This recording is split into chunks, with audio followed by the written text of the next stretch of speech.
করে মোদির সঙ্গে ভারতে চলে গেল, এখনো পর্যন্ত বসে আছো তাকে মা মা বলে ডাকবে বলে।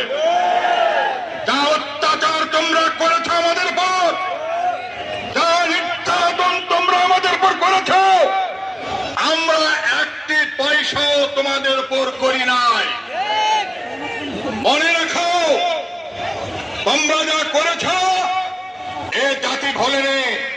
ওই মা মা করে ওই ভারত থেকে এখানে আসবে, এদেশের মানুষ জেগে আছে, ওকে হবে না।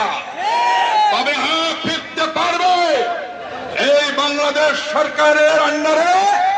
তাকে ভারত থেকে বাংলাদেশ প্রশাসনের কাছে হস্তান্তর করতে হবে, বিচার হবে, তার সতীনের বিচার হবে এবং এখানে ফাঁসি হবে তার। আর আমার, আমি কথা বেশি বাড়াতে চাই না, এতটুকু বলবো, প্রস্তুত থাকেন। বৃদ্ধ হয়েছি, বহু অত্যাচার করেছে, আমরা তো করিনি। আজকে তো আমরা করতে পারতাম। আমরা জামিলিয়া বাড়িতে ঢুকছি, রাত 8টার সময় পুলিশ দেয় হাজির, ওয়ারেন্ট নাই, ওয়ারেন্ট নাই, লাট্টালাট্টি শুরু। আজও সেই পুলিশ আছে। আমি প্রশাসনকে বলবো, এই সরকারকে বলবো, আমি ফাঁসিবাদের আন্ডারে যারা চাকরি করে আমাদের সাধারণ মানুষের উপর অত্যাচার চালিয়েছে, তাদের বেছে বেছে বের করে ঘর ধরে চাকরি থেকে বহিষ্কার করতে হবে।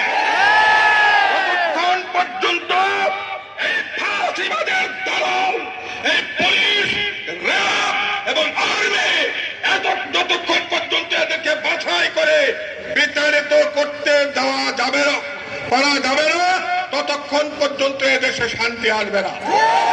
আমি শেষে আরেকটি কথা বলেই শেষ করতে চাই, সেটা হচ্ছে হাসিনা বেশি লাফায় না, সোলপুরেরা বেশি লাফায় না। বুড়া হয়ে গেছি, 71 সালে যুদ্ধ করেছি, 72 সালে অস্ত্র জমা দিছি, ট্রেনিং কিন্তু জমা দেয়নি, ট্রেনিং কিন্তু জমা দেয়নি। এই বাংলাদেশকে কোরআনের শাসনে আনার জন্য প্রয়োজনে আবার একটি যুদ্ধ হবে বাংলাদেশে। এই যুদ্ধ হবে বাংলাদেশে, কোরআনের রাজ কায়েম হবে। এই আশা, এই আকাঙ্ক্ষা, কামনা বাসনা রেখে আমি আমার কথা এখানে শেষ করছি। আখিরি দাওয়ানা আলহামদুলিল্লাহি রাব্বিল আলামিন। আসসালামু আলাইকুম ওয়া রাহমাতুল্লাহ।